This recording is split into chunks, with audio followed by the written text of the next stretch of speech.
Welcome back to my channel. আশা করি তোমরা সবাই খুব ভালো আছো, সুস্থ আছো। আমি ভালো আছি এবং সুস্থ আছি। নতুন একটা ভিডিও নিয়ে তোমাদের সামনে আমি হাজির হয়ে গেলাম। এই জায়গাটাতে আসলে পরেই লাইটের সমস্যা হয়। নতুন একটা ভিডিও নিয়ে তোমাদের সামনে হাজির হয়ে গেলাম। আবারও একই কথা, একই ফ্যানপ্যানানি, একই ঘ্যানঘ্যানানি বলতে চলেছি। সেটা হচ্ছে আমার নেটের প্রচণ্ড সমস্যা হচ্ছে। ওয়াইফাইয়ের সম্ভবত তার ছিঁড়ে গেছে, সেই কারণে ওয়াইফাই আজকে 3 দিন ধরে কাজ করছে না, একদমই কাজ করছে না। নেট দিয়ে চলছি, নেট কতক্ষণ চলবে সেটাও জানি না। বারবার করে আমাকে মারতে হচ্ছে, 49 মারতে হচ্ছে, তারপরে গিয়ে আমার ভিডিওটা আপলোড হচ্ছে। তাও হচ্ছে 3-4 ঘন্টা বাদে বাদে হচ্ছে। সম্ভবত তার ছিঁড়ে গেছে।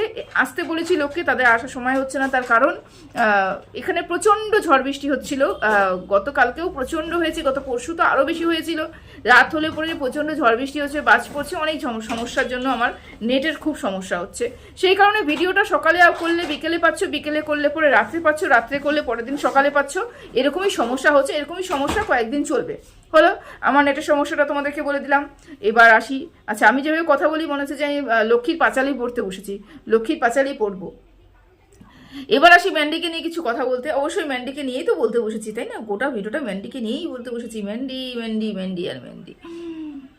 তার আগে বলে রেখি, গতকালকে গীতাদির একটা ভিডিও দেখেছি। গীতাদির গোটা ভিডিওটা ভালো লেগেছে।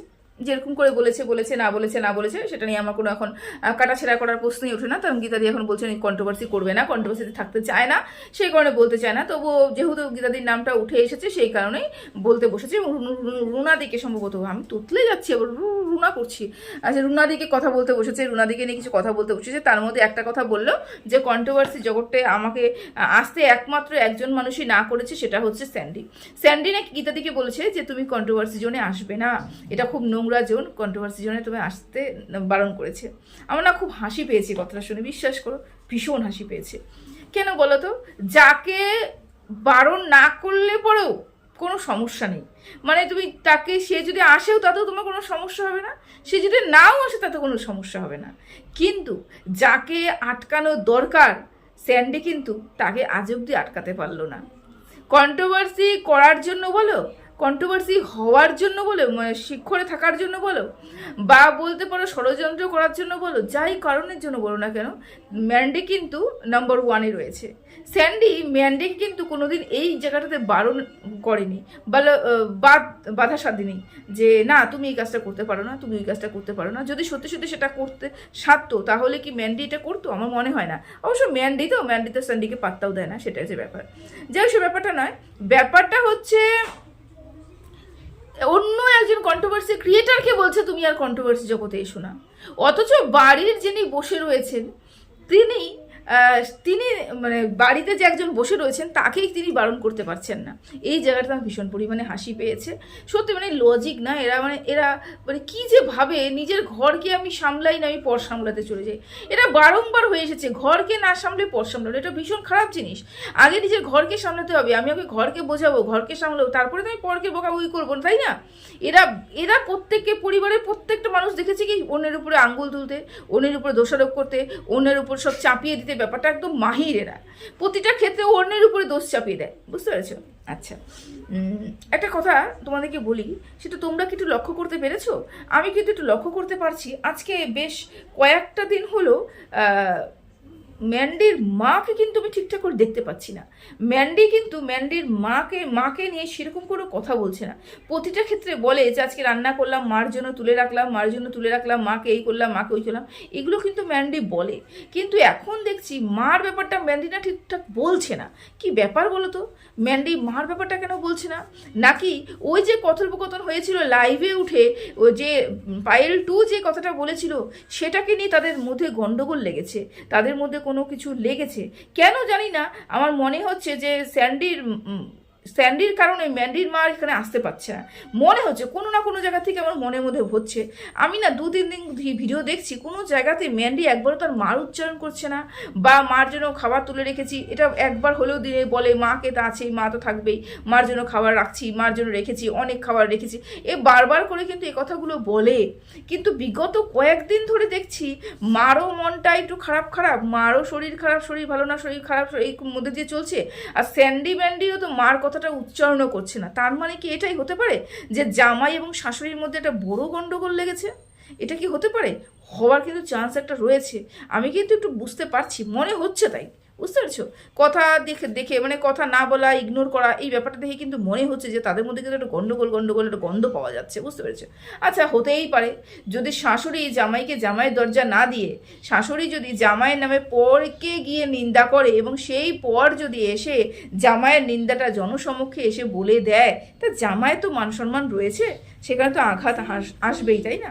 এবং যখনই আমাদের ম্যান্ডির মা এই কাজটা করার আগে অনেক কয়েকবার চিন্তা করা উচিত ছিল যে কাজটা করছি সেটা কি সত্যি সত্যি ভালো কাজ করছি তো, ঠিক কাজ করছি তো। না, এরা না চিন্তা ভাবনা করে না। এরা যে কিভাবে ঘরের কথা বাইরে গিয়ে বলে, শুধুমাত্র যাকে চিনি না যাকে জানি না তাকে নিয়ে বলে, তার কাছে গিয়ে বলে আমি জানি না, এটাই স্বভাব এদের প্রত্যেকের, এটাই স্বভাব, বুঝতে পেরেছো?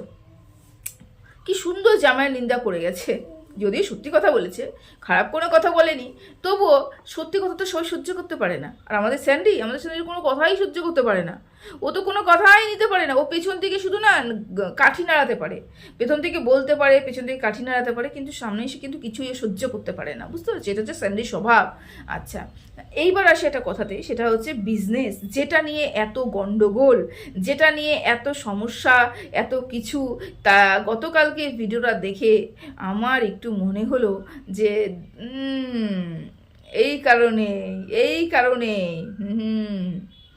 কি কারণ? নাইটির ব্যবসা গো। দুই দিদি এবং বোন যারাই ব্যবসাতে ঢুকেছে, যারাই কাপড়, নাইটি, বেডশিটের ব্যবসাতে ঢুকেছে, তাদের প্রত্যেকের সাথে সম্পর্ক আমি শেষ করেছি। তার কারণ কি? আমার ইনসিকিউরিটি।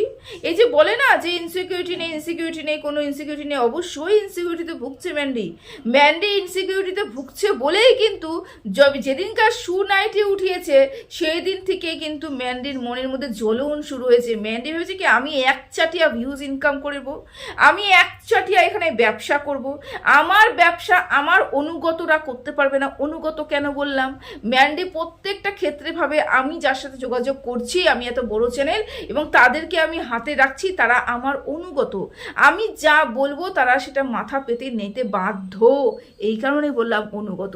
তো ম্যান্ডি এটাই ভেবেছিল যে আমার অনুগত সেটা ফারিয়া হোক, আমার অনুগত সেটা সুতপা হোক, যেই হোক না কেন, এরা কিন্তু আমাকে বিট করতে পারবে না। মানে আমি ব্যবসাটা করছি, সেই ব্যবসাটা কিন্তু তারা করতে পারবে না, করতে চাবে না বা করবে না, এটা ভেবেছিল। কিন্তু যেই সুতপা ব্যবসাটা শুরু করেছিল, ব্যাস শুরু হয়ে গেছে ম্যান্ডির এই ব্যবসাটার জন্যই কিন্তু সুতপার সাথে সম্পর্ক নষ্ট। আর যাই বলো না কেন, এই ব্যবসাটা কিন্তু একটা কারণ কিন্তু বহন করছে এই সম্পর্ক নষ্ট হওয়ার জন্য। ভীষণ ইনসিকিউরিটি ম্যান্ডি তার ব্যবসাটা নিয়ে। এবার ব্যাপারটা হচ্ছে, এইবার তো খেলা জমেছে। ব্যাপারটা কি হয়েছে? এতদিন দর্শকরা ম্যান্ডির কাছ থেকে 500-600 টাকা দিয়েও নাইটি কিনেছে। নাইটির দাম 500-600 টাকা, তুমি কল্পনা করতে পারো? 100 টাকা প্রত্যেকটা যারা নাইটি কিনছে বা যারা যেখানে থাকছে না কেন, প্রত্যেকের একটা শিপিং চার্জ ধার্য করা হয়েছে 100 টাকা। প্রত্যেকের উপরে 100 টাকা করে শিপিং চার্জ ধার্য করা হয়েছে। সত্যি কথা বলো তো, আমি তোমার শিপিং চার্জটা বহন করব কেন? মানেটা কি? আমি যেখানে থাকি সেখানের থেকে তোমার থেকে যদি আমি জিনিস নিই, মান্ডি থেকে যদি আমি জিনিস নিই, তাহলে আমার শিপিং হয়তো 50 টাকা লাগবে। আমি কেন 50 টাকার জায়গায় 100 টাকা দেবো? আমি কেন ভাড়াটা দেবো 50 টাকার জায়গায় 100 টাকা? বা বলতে পারো আমি যেখানে থাকি সেখানে আমার ভাড়াটা লাগবে 70 টাকা, আমি কেন 30 টাকা বেশি দেবো ম্যান্ডিকে? ম্যান্ডির কি করা উচিত? শিপিংটা আলাদা করা উচিত। কিন্তু না, ম্যান্ডি কিন্তু গড়পত্তা হিসাব করেছে, যতজন প্রত্যেকের মাথা পিছু 100 টাকা করে শিপিং, মানে ইনকাম ওখান থেকেও হচ্ছে, ইনকাম শিপিং থেকে হচ্ছে। আচ্ছা, যার ইনকাম। কিন্তু ব্যাপারটা কি হলো, হঠাৎ করে ম্যান্ডি কেন তার ব্যবসার মধ্যে এত লস করতে শুরু করলো? ম্যান্ডি কেন হঠাৎ করে এত কম দামে নাইটি তুলতে শুরু করলো? তাহলে কি ম্যান্ডির মনে এটা ভয় এসেছে যে ম্যান্ডির কুর্তির দাম, সরি আমি কুর্তি করি বলে আমি সবসময় কুর্তি ভাবি, ম্যান্ডির নাইটির দামের তুলনায় সুতোপার নাইটির দাম একটু কম এবং মানুষ যেখানে কম পাবে সেখানেই যাবে, তাই তো? যেহেতু সুতোপার নাইটির দাম একটু কম, সেখানে সুতোপার কাছে নাইটির ভিড়টাও বেশি হচ্ছে। সেই কারণেই কি ম্যান্ডি জেলাসির বশতে, হিংসার বশতে কি ম্যান্ডি তার নাইটির দামটা কমিয়ে দিল? হ্যাঁ, ম্যান্ডি কি বললো, এখন থেকে না আর দামি নাইটি আনবো না, এখন থেকে ওই 300-350-র মধ্যে তোমরা নাইটি পেয়ে যাবে। কেন এতদিন ধরে সেই কাজটা করেনি? কেন এতদিন ধরে সেই নাইটির খোঁজ রাখেনি যে 300-350 টাকা দিয়েও নাইটি আমি আমার কাস্টমারকে দিতে পারি, 300-350 টাকা দিয়েও আমার কাস্টমার ভালো ভালো নাইটি পাক, সেই প্রচেষ্টা আমি করতে পারি। এতদিন তো সেটা করিনি। এই মুহূর্তে দাঁড়িয়ে যখন সুতপা বিজনেস শুরু করলো, হঠাৎ করে তাদের সম্পর্ক নষ্ট হলো এবং হঠাৎ করে 500 টাকা 550 টাকার নাইটি 300-350তে চলে আসলো। এটা তোমাদের কোথাও না কোথাও গিয়ে মনে হচ্ছে না যে কোথাও কম্পিটিশনটা বাড়ছে? কোথাও গিয়ে মনে হচ্ছে না যে ও একটা ইনসিকিউরিটি ফিল করছে বলে ওর নাইটির দামটা ও কমিয়ে নিয়েছে, যে আমার নাইটি হয়তো ব্যবসা হয়তো ডুবে যাবে, আমার নাইটির ব্যবসা হয়তো আর চলবে না? দেখো, ব্যবসা তো যার কপালে হয়। আমি কুর্তির ব্যবসা করছি এবং সুতপাও কুর্তির ব্যবসা করছে। আমি নাইটি করিনি, আমি তো এমন নয় যে আমি নাইটি করবো না, আগামী দিনে আমি নাইটিও করবো। সুতপাও নাইটি করছে। তার আমার মনে এতটুকু হিংসা বশবতী আমি হইনি, এতটুকু আমার মনের মধ্যে এই প্রশ্ন এইটা আসেনি মা সুতপা কেন করছি, আমি কুর্তি করছি বলে সুতপা কেন কুর্তি করছে, বা সুতপা নাইটি করবে বলে আমি কেন নাইটি করতে পারবো না। এই প্রশ্নটা আসেইনি বা জীবনে কোনোদিনও আসবে না। তার কারণটা কি? আমার দর্শক সুতপার দর্শক। যদি দুজনের দর্শক সমান হয় তাহলে তার কপালের ব্যবসা, আমার কপালের ব্যবসা। আমি আগেও প্রচুরবার বলেছি, একই মার্কেটে কিন্তু দাদা ভাই কাকা জ্যাঠা সবাই কিন্তু একই রকমের যেটা বিজনেস করে থাকে। কারো মিষ্টির দোকান থাকলে পরে যেমন মিষ্টির দোকানে চলে যায়, কারো সোনার দোকান থাকলে পরে বাবা জেঠা কাকা অনেকে সোনার দোকানে চলে যায়। তাই বলে কি তাদের মধ্যে সম্পর্ক ভালো নেই? তাই বলে কি তাদের মধ্যে সম্পর্ক নষ্ট হয়ে যায়, তার মধ্যে ঝগড়া হয়, অশান্তি হয়? না। যার যার কপালে তারা ব্যবসা করবে, যার যা ব্যবসা করতে পারবে, যাদের প্রোডাক্ট ভালো হবে, যাদের দাম যারা যত বেশি কম রেঞ্জে দিতে পারবে, যারা সুন্দর যে পরিবেশন করতে পারবে, তাদের বিক্রি হবেই। হিংসের তো কোনো ব্যাপার নেই, যত হিংসা হবে তত প্রোডাক্ট বেশি বিক্রি হবে আমি মনে করি।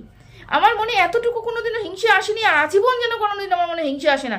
আমি তো চাই সুতপা সব ব্যবসা করুক, সব আমার মনে কোনোদিন এটা আসবে না। বা আমিও কোনোদিন কুর্তির সাথে সাথে আমি নাইটিও নিয়ে আসতে পারি। আমিও আশা করবো যে সুতপার মনে এটা কোনোদিনও আসবে না, কারণ যার যে ব্যবসা তার ব্যবসা। কিন্তু ম্যান্ডি এতটাই হিংস্র হয়ে গেছিল যে ও যে ব্যবসাটা করছে সেটা অনুগতরা সেই ব্যবসাটা করতে পারবে না, এই জন্য এতটাই ও হিংস্র হয়ে গেছিল, বুঝতে পেরেছো? এই জন্য কিন্তু হঠাৎ করে দাম কমে গেল। আমার ক্যামেরাটা জানি কেন হচ্ছে ঘোলা ঘোলা লাগছে, কি করবো, কীভাবে মুছবো, কিছুই নেই হাতের সামনে। এই জন্যই কিন্তু নাইটি ব্যবসাটার জন্যই কিন্তু সম্পর্কটা ছিন্ন হয়েছে, আর এই কারণে কিন্তু তাদের মধ্যে কিন্তু সম্পর্কটাও নষ্ট হয়েছে। আর নাইটির ব্যবসাতে হঠাৎ করে ওর মনে হয়েছে সুতপা এগিয়ে যাচ্ছে, আমার থেকে কেউ এত দামি নাইটি কিনবে না, কম দামি নাইটি পাচ্ছে, সেই জন্য ওখান থেকে কিনছে, তাহলে দামটা একটু কমিয়ে দিই। তাহলে এমন কাজ আমি করবই কেন যেই কাজটা নিয়ে আমার ইনসিকিউরিটি আসবে? এমন কাজ আমি করতে যাব কেন? আমি তো এমন কাজ করব না। আমি কি করি বলো তো? আমি নিজের কাছে ক্লিন, নিজের বিবেকের কাছে ক্লিন, এবং আমার নিজের মানে কি বলবো, আমি নিজে আমার ব্যবসার সাথে কোনো রকম দোগলামি করব না, নিজের ব্যবসাকে নিয়ে কোনো চতুরামি করব না, নিজের ব্যবসাকে নিয়ে কোনোদিন কোনো ছল চাতুরি করব না। এই জায়গাটাতে আমার সৎ থাকতে হবে, আমার ব্যবসার জায়গাতে তো আমার সৎ থাকতে হবে।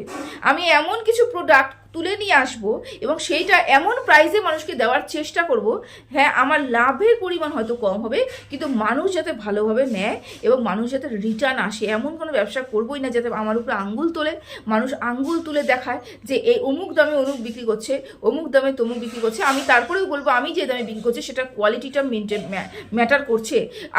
আমার কাপড় হয়তো অন্য কেউ বিক্রি করে, আমার যেরকম ডিজাইনে বিক্রি করছি অন্য কেউ ওরকম ডিজাইনে বিক্রি করতেই পারে, কিন্তু ব্যাপারটা হচ্ছে কোয়ালিটিটা ম্যাটার কিন্তু করছে।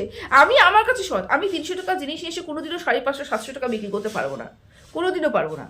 আমার ব্যবসার কাছে আমাকে সৎ থাকতে হবে। ম্যান্ডি সৎ ছিল না বলেই কি ম্যান্ডি হঠাৎ করে দামটা কমিয়ে দিল, বা হঠাৎ করে কম দামে মার্কেট নেওয়ার চেষ্টা করলো, যে ও কম দামে দিচ্ছে তাহলে আমাকেও কম দামে দিতে হবে। ও যদি চাইতো ওর ব্যবসাতে ওর নিট অ্যান্ড ক্লিন যাচ্ছে, কোনো অসৎ কিচ্ছু করেনি, তাহলে ওর যে রেঞ্জ সেই রেঞ্জেও চলতো, তাহলে ও মানুষকে বোঝাতে পারতো দামটা কেন বেশি, ওর কাপড়ের মধ্যে কোয়ালিটি রয়েছে, ওর কাপড়টা সেই ধরনেরই কাপড়, সেই জন্য দামটা একটু বেশি রয়েছে, এটাই তো। কিন্তু না, হঠাৎ করে দামটা কমিয়ে দিয়ে এটা প্রমাণ করলো যে একটু হলেও গলদ ছিলই ছিল, বুঝতে পেরেছে? তো যাই হোক, এই কথাটাও বাদ দিলাম। আরেকটা পয়েন্ট আমার খুব বেশি আলোচনা করা খুব দরকার। এই ব্যাপারটা দেরি হয়ে যাচ্ছে। গতকালকে আমি ছোটো মার ভিডিও দেখেছি, আজকে বিগত কয়েকদিন ধরে ছোটো মার ভিডিওটা দেখছি। গতকালকে এই ব্যাপারটা নিয়ে আমার আলোচনা করার বিষয় ছিল, দরকার ছিল, সেটা করতে পারিনি। এই মুহূর্তে করছি। ভিডিওটা বড় হলেও তোমরা লক্ষ্য করো, কথাগুলো শোনো। যদি এত অবধি শুনে থাকো তাহলে এই কথাটা কিন্তু অবশ্যই শোনো, যে ছোটো মা কিন্তু গতকালকে পায়েল টুকে একটা চ্যালেঞ্জ দিয়েছে। কি চ্যালেঞ্জ দিয়েছে? যে ম্যান্ডি বলেছে যে যেগুলো ম্যান্ডি বলেছে সেগুলো স্বীকার করে নিয়েছে, কিন্তু ছোটো মা যে চরিত্রগতভাবে দোষ, এই যে ব্যাপারটা বলেছে, এটা নাকি ম্যান্ডি বলেনি। এরকম ধরনের কথা নাকি ম্যান্ডি বলেনি, কথোপকথনও হয়নি, চরিত্র নিয়ে কোনো কথা হয়নি। এটা নাকি পায়েল মিথ্যে কথা বলছে। পায়েলকে বলেছে তুমি আমাকে প্রমাণ দিয়ে দাও, আমাকে ম্যান্ডি সব কিছু বলেছে, আমি সব কিছু ক্ষমাও করে দিয়েছি, ক্ষমাও চেয়ে নিয়েছে, কিন্তু তুমি আমাকে প্রমাণ দাও, তুমি কেন আমাকে এই কথাগুলো বললে, তুমি কোন ভিত্তিতে আমাকে এই কথাটা বললে, তুমি আমাকে প্রমাণ দাও, এই কথাটা বলেছে। আমি বলি কি, ছোটো মা এই প্রমাণ খেলায় আর মেতো না। কারণ কি বলতো, তোমার বাড়ির লোকই ঠিক নেই। ম্যান্ডি বারবার কি করে বলো তো, বারবার অন্যায় করবে, বারবার ক্ষমা চাইবে, বারবার অন্যায় করবে, বারবার ক্ষমা চাইবে। যেটা কবরে ঢাকা পড়ে গেছে সেটাকে আর মানে খোঁচা দিয়ে না আর উঠিও না। তুমি যে কাজটা করছো সেটা খোঁচা দিয়ে আবার কবরটাকে খোঁড়া মানে পায়েলটুকে বের করে নিয়ে আসা, পায়েলটুকে একটা কথার জন্য বের করে নিয়ে আসা মানে আরো হাজারটা কথা উঠে আসা মানে তোমার চরিত্রের উপরে আঙ্গুল তোলা। যদি প্রমাণ করে দেয় পায়েলটু যে হ্যাঁ ম্যান্ডি সত্যি সত্যি এই কাজগুলো বলেছে, এবং সেই প্রমাণ যদি তোমার কাছে চলে আসে, তুমি কি করে বলো? তোমার মাথাটা কোথায় থাকবে? তোমার এই যে তুমি বলছো না, স্বগর্ভে বলছো না, ও যেটা বলেছে তার জন্য ক্ষমা চেয়ে নিয়েছে, আর বাকি কিছু বলেনি, আমাকে বললো না, এই ধরনের ওকে আর বিশ্বাস করো না, এই ধরনের কথাতে ম্যান্ডিকে আর বিশ্বাস করো না। আমরা অনেক মানুষ ম্যান্ডিকে বিশ্বাস করেছি, আমি তো ভীষণ পরিমাণে বিশ্বাস করেছিলাম। ও যে ভেতরে এরকম ধরনের কাজ করবে সেটা সত্যি সত্যি আমি বিশ্বাস করতে পারিনি। এই যে কাজগুলো করে ও প্রমাণ করে দিচ্ছে, কারোর বিশ্বাস ওর ধারে না, কারোর বিশ্বাসকে নিয়ে ওর কোনো মানে কারোর বিশ্বাস ওর কাছে কোনো প্রায়োরিটি রাখে না। ও একটা জিনিসই পারে, সেটা হচ্ছে মানুষের নামে নিন্দা করা। ও একটা জিনিসই পারে, সেটা হচ্ছে যখন যাকে ভালোবাসবে তাকে সর্বস্ব দিয়ে ভালোবাসবে, বাকি সবাইকে ভুলে যাবে। আবার যখন যার সাথে শত্রুতামি করবে তার সাথে একদম পুরো ঝাঁটা জুতা নিয়ে শত্রুতামি করবে, বাকি সবাইকে তখন তেল মাখবে। এরকমই ঘটনাটা ম্যান্ডি বরাবরই করে এসেছে। মানে যখন কোনো খাবারটা পছন্দ হয়, তখন ওই খাবার এত পছন্দ হয় দিনে 3 বার করে খাবারটা খাচ্ছে, পরে ওই খাবারটাকে ওরা দেখতে পারে না। মানে অতিরিক্ত যে জিনিসটাই করবে সেই জিনিসটাই খারাপ। এবং ম্যান্ডির তো স্বভাব রয়েছে, বারবার ধরা পড়বে, বারবার ক্ষমা চাইবে, বারবার ধরা পড়বে, বারবার ক্ষমা চাইবে। তো ম্যান্ডি যখন এই কাজটা করেই, তাহলে তুমি কোন ভরসাতে বলো তো ম্যান্ডির কথা বিশ্বাস করছো? আর কোন ভরসাতে বলো তো তুমি পায়েলটুকে আবার ডেকে আনছো? আবার তো কিছু করতে কেউটা বেরিয়ে আসতেই পারে, আর তো অনেক কিছু বেরিয়ে আসতে পারে যেগুলো তোমার সম্বন্ধেও বলে রেখেছে। পায়েলটু তো মিথ্যে কথা বলেনি। তোমার বাড়ির খবর, তোমার লোনের খবর, তোমার টাকার খবর, তোমার ঘরের খবর কিভাবে পায়েলটু জানলো? নিশ্চয়ই কথোপকথন হয়েছে। তাহলে যখন এতগুলোই সত্যি কথা হয়েছে, তার মানে আরও কিছু সত্যি কথা নিশ্চয়ই আছে। তোমাকে হয়তো বলেনি, আর কত বলবে যে হ্যাঁ আমি এটাও বলেছি, আমি ওটাও বলেছি, আমি এত, হয়তো বলেনি। যদি প্রমাণ করে দেয় পায়েলটু, তোমার মুখটা কি থাকবে? তাই বলি যে গন্ডগোল যেটা শেষ হয়ে গেছে, যেটা ধামাচাপা দেওয়া হয়ে গেছে, সেটাকে না খুঁচিও না, আর অশান্তি টেনে আনে লাভ নেই। তোমাদের পরিবারকে নিয়ে এমনিতে তো নোংরা কেচ্ছা, পরিবারকে নিয়ে তো জঘন্যতম কাজ হয়ে গেছে। তোমার বৌমার জন্য তোমার মুখ দেখানো আর ব্যাপার নেই, মুখটুক আর সবাই কালিমালি তো তোমরা সবাই, বুঝতে পেরেছো? তাই আমি একটা কথা বলি যে এইগুলোকে খুঁচিয়ে আর আনারও চেষ্টা করো না, খুঁচিয়ে আর এগুলো মানে আবার গন্ডগোল লাগানোর চেষ্টা আমার মনে হয় না করাটা উচিত আর কি। ম্যান্ডি জীবনে শুধরাবে না। ম্যান্ডি বলেছে, তোমার নামে বলেছে, আজকে যে বলতে পেরেছে আগামী দিনেও বলবে, আগামী দিনে ক্ষমা চাইবে, আবারও বলবে। ও সব কোনোদিনও পরিবর্তন হবে না, বুঝতে পেরেছো? তো যাই হোক, এতটুকুই বলার ছিল। সবাই ভালো থেকো, সুস্থ থেকো। এখনকার মতো এখানে শেষ করলাম, টাটা।